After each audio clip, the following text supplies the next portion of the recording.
क्रांतिकारी जय हिंद साथियों, मैं राजा गौतम आज की इस वीडियो में आप सभी का स्वागत करता हूं। तो साथियों, जैसा कि सभी साथियों को पता होगा कि 28 अप्रैल को राजा महेंद्र प्रताप सिंह स्टेट यूनिवर्सिटी का BA 6 सेमेस्टर का इतिहास का पेपर लगा हुआ है। तो साथियों, उसी चीज़ को ध्यान में रखते हुए मैं लेकर आ चुका हूँ एक रामबाण वीडियो। साथियों, इस वीडियो के माध्यम से मैं आप सभी को संपूर्ण मेरे दोस्त इतिहास के बारे में बताने का प्रयास करूँगा, समझाने का प्रयास करूँगा। साथियों, बने रहिएगा। साथियों, इस वीडियो का उद्देश्य केवल फैक्ट रटवाना नहीं है, बल्कि थ्योरी के माध्यम से संपूर्ण बताना है। तो साथियों, टाइम वेस्ट नहीं करते हैं, वीडियो को शुरू करते हैं। साथियों, अगर चैनल पर नए हैं तो सब्सक्राइब करें और ज़्यादा से ज़्यादा वीडियो को शेयर करें। तो साथियों, टाइम वेस्ट नहीं करते हैं, शुरू करते हैं अपने लेक्चर्स को। तो साथियों, सबसे पहले मैं बताने का प्रयास करूँगा महात्मा गांधी जी के बारे में। साथियों, महात्मा गांधी जी के जीवन से रिलेटेड सभी चीज़ बताने का प्रयास करूंगा। जैसा कि सभी साथियों को पता होगा कि महात्मा गांधी जी का जन्म 2 अक्टूबर सन 1869 ईस्वी को गुजरात के पोरबंदर में हुआ था। इनका पूरा नाम क्या था मेरे गुड्डा, मेरे दोस्त? इनका पूरा नाम था मोहनदास करमचंद गांधी। इनके पिता मेरे दोस्त करमचंद गांधी थे और मेरे दोस्त इनकी पत्नी निष्ठामूर्ति कस्तूरबा थी और इनकी माता पुतलीबाई थी।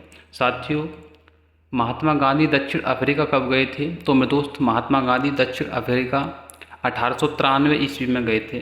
क्यों गए थे, कारण क्या था? तो मेरे दोस्त अब्दुल्ला ज़हबरी के मुकदमे के मामले में यह दक्षिण अफ्रीका गए थे। और मेरे दोस्त यह महात्मा गांधी दक्षिण अफ्रीका से भारत कब आए थे? तो मेरे दोस्त 1915 ईस्वी में महात्मा गांधी दक्षिण अफ्रीका से भारत आए थे। और मेरे दोस्त भारत आने के बाद में महात्मा गांधी जी ने पहला आश्रम खोला था, साबरमती आश्रम। 1915 ईस्वी में इसकी स्थापना की थी। और साथियों, इनका एक कोटेशन थी कि मेरा जीवन ही मेरा संदेश है। इन्होंने बोला था मेरे दोस्त, मेरा जीवन ही मेरा संदेश है। ये लिख रहा है साथियों, मेरा जीवन ही मेरा संदेश है। बहुत इम्पोर्टेंट थ्योरी है, क्वेश्चन में आ सकता है।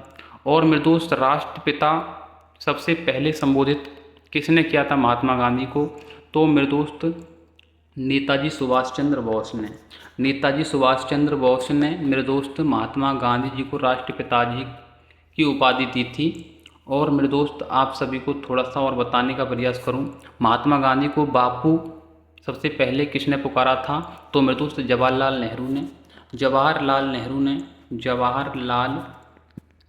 नेहरू ने महात्मा गांधी को बापू कहकर पुकारा था। मेरे दोस्त, अब थोड़ा सा थ्योरेटिकल बताने का प्रयास करूं जिससे कि आप सभी के समझ में आ जाए। तो मेरे दोस्त, आप सभी को पता होगा महात्मा गांधी जी का जन्म, महात्मा गांधी जी का पूरा नाम मोहनदास करमचंद गांधी था। उनका जन्म 2 अक्टूबर सन 1869 को पोरबंदर गुजरात में हुआ था। उन्हें बापू और राष्ट्रपिता कहा जाता है। सभी बताया मैंने मेरे दोस्त। महात्मा गांधी को बापू कौन पुकारता था? तो जवाहरलाल नेहरू ने महात्मा गांधी को बापू कहना प्रारंभ किया और राष्ट्रपिता नेताजी सुभाष चंद्र बोस ने बोला था। और मेरे दोस्त, उन्होंने अहिंसा और सत्याग्रह के मार्ग पर चलकर भारत को आज़ादी दिलाने में सबसे महत्वपूर्ण भूमिका निभाई। मेरे दोस्त, आगे चलते हैं, महात्मा गांधी जी के बारे में और थोड़ा जीवन के बारे में देखने का प्रयास करेंगे महात्मा गांधी जी के में। तो साथियों, जैसा कि आप सभी को मैंने अभी बताया, महात्मा गांधी जी का जन्म 2 अक्टूबर सन 1869 को पोरबंदर गुजरात में हुआ था। पिता करमचंद गांधी जो कि राजकोट के दीवान थे। माता पुतलीबाई धार्मिक और सरल स्वभाव की थीं। और मेरे दोस्त, गांधी जी बचपन से ही सत्य और ईमानदारी, करुणा और सादा जीवन में विश्वास रखते थे। मेरे दोस्त, गांधी जी का सबसे पहला चंपारण सत्याग्रह 1917 में हुआ और वह सफल भी हुआ था। मेरे दोस्त, यह आंदोलन क्यों हुआ, कारण क्या था? तो मेरे दोस्त, मैं आप सभी को इस आंदोलन के बारे में बताऊं तो ये आंदोलन मेरे दोस्त चंपारण मेरे दोस्त पड़ता है बिहार में। इसमें मेरे दोस्त अंग्रेज सरकार किसान लोग थे उन पर बहुत ही अत्याचार करते थे और नील की खेती ज़बरदस्ती करवाते थे। इसीलिए महात्मा गांधी को इस चीज़ के बारे में पता चला और लोगों की समस्याओं को देखा और सबसे पहला महात्मा गांधी जी ने अपना सत्याग्रह चंपारण यानी बिहार में 1917 में प्रारंभ किया था और यह आंदोलन सफल भी हुआ था। साथियों, जानने का प्रयास करते हैं चंपारण सत्याग्रह के बारे में। मेरे दोस्त, चंपारण सत्याग्रह क्या था और यह क्यों हुआ? मेरे दोस्त, बिहार के चंपारण में अंग्रेज किसानों ने से जब नील इंडिगो की खेती करवाते थे और उन पर अत्याचार करते थे, तो मेरे दोस्त बिहार के चंपारण में अंग्रेज किसानों से ज़बरदस्ती नील यानी इंडिगो की खेती करवाते थे और उन पर अत्याचार करते थे। इसी कारण मेरे दोस्त महात्मा गांधी जी ने यह आंदोलन शुरू किया था, 1917 ईस्वी में शुरू किया था। गांधी जी ने इस आंदोलन को क्यों किया था मेरे दोस्त? कारण क्या था? क्योंकि किसानों की समस्याएं सुनी गई, शांतिपूर्ण तरीके से विरोध किया और जांच करवाई। परिणाम क्या निकला मेरे दोस्त? किसानों को राहत मिली, अंग्रेजों को झुकना पड़ा और यह गांधी जी का भारत में पहला सफल आंदोलन था। साथियों, खेड़ा आंदोलन क्या था? खेड़ा आंदोलन दोस्त, खेड़ा आंदोलन 1918 ईस्वी में गांधी जी ने शुरू किया था, जो कि लोगों को मेरे दोस्त बारिश पड़ गई थी, तो इसी वजह से मेरे दोस्त जो किसान लोग थे उनकी फसलें नष्ट हो गई थी और सरकार लोगों से टैक्स वसूलना प्रारंभ कर रही थी। इसीलिए महात्मा गांधी जी ने इस आंदोलन को प्रारंभ किया था। तो साथियों, गुजरात के खेड़ा ज़िले में फसल खराब हो गई थी, फिर भी अंग्रेज किसानों से टैक्स वसूल रहे थे और इसी वजह से इस आंदोलन को महात्मा गांधी जी ने शुरू किया था।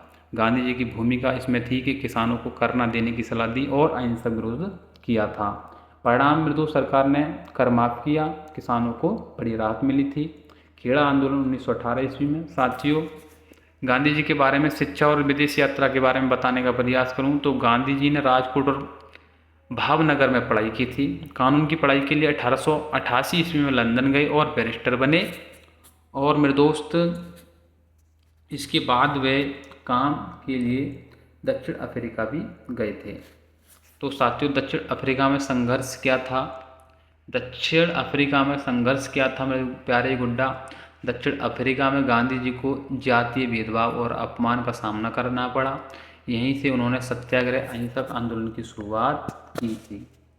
और मेरे दोस्त, इन्होंने भारतीयों के लिए अधिकारों के लिए कई सफल आंदोलन भी किए थे। मैंने आप सभी को वैसे बताया, चंपारण सत्याग्रह, खेड़ा आंदोलन और असहयोग आंदोलन तो मेरे दोस्त बहुत इम्पोर्टेंट है, याद कर लीजिएगा, समझ लीजिएगा। मेरे दोस्त, असहयोग आंदोलन 1 अगस्त 1920 ईस्वी में गांधी जी ने शुरू किया था। 1 अगस्त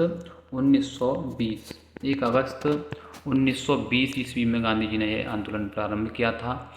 मेरे दोस्त, क्यों प्रारंभ किया था? कारण क्या था मेरे दोस्त? जलियांवाला बाग हत्याकांड 1919 ईस्वी में लोगों में गुस्सा था और अंग्रेजों के अत्याचार बढ़ रहे थे। इसी कारण मेरे दोस्त महात्मा गांधी जी ने इस असहयोग आंदोलन को शुरू किया था। मेरे दोस्त, अंग्रेजी वस्तुओं का इन्होंने बोल दिया था बहिष्कार, सरकारी नौकरी, स्कूल छोड़ना, विदेशी कपड़े जलाना। इसीलिए मेरे दोस्त गांधी जी ने बोल दिया था कोई भी इंसान वकालत नहीं जाए, जो लोग हैं कॉलेज ना जाएं और लोग पूरी तरह से इस चीज़ का विरोध करें। यही था मेरे दोस्त असहयोग आंदोलन। पूरे देश में आंदोलन फैल गया, अंग्रेज़ों की नींव हिल गई। और मेरे दोस्त, यह आंदोलन, एक घटना हुई थी चौरी चौरा कांड, जो कि 5 फरवरी 1922 ईस्वी में उत्तर प्रदेश के गोरखपुर ज़िले में हुई थी, जो कि भारतीय लोगों ने मेरे दोस्त अंग्रेज सरकार के 22 पुलिस कर्मचारियों को उत्तर प्रदेश के गोरखपुर थाने में जिंदा जला दिया था। इसीलिए महात्मा गांधी जी ने यह असहयोग आंदोलन वापस ले लिया था। यह शुरू कब किया था महात्मा गांधी जी ने मेरे प्यारे गुड्डा? 1 अगस्त 1920 ईस्वी को प्रारंभ किया था। और जैसा कि मैंने आप सभी को बताया, 5 फरवरी 1922 उत्तर प्रदेश के गोरखपुर एक छोटे से थाने में भारतीय लोगों ने अंग्रेज सरकार के 22 पुलिस कर्मचारियों को जिंदा जला दिया था। इसी कारण से महात्मा गांधी जी ने यह असहयोग आंदोलन वापस ले लिया था। और मेरे दोस्त, चौथा इनके आंदोलन के बारे में बताने का प्रयास करूँ, नमक सत्याग्रह। तो मेरे दोस्त, नमक सत्याग्रह यह शुरू किया था महात्मा गांधी जी ने 1930 ईस्वी में। मेरे दोस्त, क्यों प्रारंभ किया था? क्योंकि अंग्रेज़ों ने नमक पर टैक्स लगा दिया था, जो हर गरीब आदमी के लिए ज़रूरी चीज़ थी। तो मेरे दोस्त गांधी जी ने क्या किया, साबरमती आश्रम से लेकर दांडी तक लगभग 240 मील 24 दिन पैदल यात्रा की और समुद्र से नमक बनाकर कानून तोड़ा था। मेरे दोस्त यह आंदोलन कब शुरू किया था? तो मेरे दोस्त यह शुरू किया था महात्मा गांधी जी ने 1930 ईस्वी को साबरमती आश्रम से लेकर दांडी तक शुरू किया था। दांडी तक पैदल यात्रा की थी 24 दिन मेरे प्यारे दोस्त। 240 मील पैदल यात्रा गांधी जी ने की थी। और मेरे दोस्त पूरे देश में आंदोलन फैल गया, लाखों लोग जुड़ गए और अंग्रेज सरकार दबाव में आ गई और गोल में सम्मेलन हुआ। मेरे दोस्त भारत छोड़ो बहुत इम्पोर्टेंट है। 1942 में 9 अगस्त 1942 का दिन था। क्यों हुआ ये आंदोलन? अंग्रेज भारत को आज़ादी देने में देरी कर रहे थे और द्वितीय विश्व युद्ध चल रहा था। गांधी जी का नारा था इस आंदोलन में करो या मरो। और मेरे दोस्त पूरे देश में बड़े पैमाने पर विरोध हुआ और कई नेता गिरफ्तार किए गए। जनता ने आंदोलन को जारी रखा और मेरे दोस्त परिणाम क्या निकला? अंग्रेज़ों पर भारी दबाव पड़ा और अंत में 15 अगस्त 1947 को भारत को आज़ादी मिली। तो साथियों, बहुत ही प्रेरणादायक गांधी जी के विचार थे। गांधी जी के मेरे दोस्त सिद्धांत क्या थे? गांधी जी के मेरे दोस्त सिद्धांत क्या थे? गांधी जी के मेरे दोस्त सिद्धांत यही थे कि अहिंसा, सत्य, सत्याग्रह, सरल जीवन और स्वदेशी। मेरे दोस्त अहिंसा का क्या मतलब होता है? किसी भी परिस्थिति में हिंसा न करना। सत्य यानी सत्य, हमेशा सत्य बोलना और सत्य के मार्ग पर चलना, यही एक सत्य है। सत्याग्रह, अन्याय के खिलाफ अहिंसक विरोध करना। और सरल जीवन, सादा जीवन, उच्च विचार। और स्वदेशी वस्तुओं का उपयोग और आत्मनिर्भरता को बढ़ावा देना। साथियों, यह थे गांधी जी के सिद्धांत। और आगे चलते हैं मेरे प्यारे दोस्त। प्रेरक विचार। मेरे दोस्त प्रेरक विचार क्या थे? उन्होंने बोला था आप वह परिवर्तन बनिए जो आप दुनिया में देखना चाहते हैं। वह परिवर्तन बनिए जो आप दुनिया में देखना चाहते हैं। गांधी जी ने अच्छा विचार दिया था मेरे प्यारे दोस्त।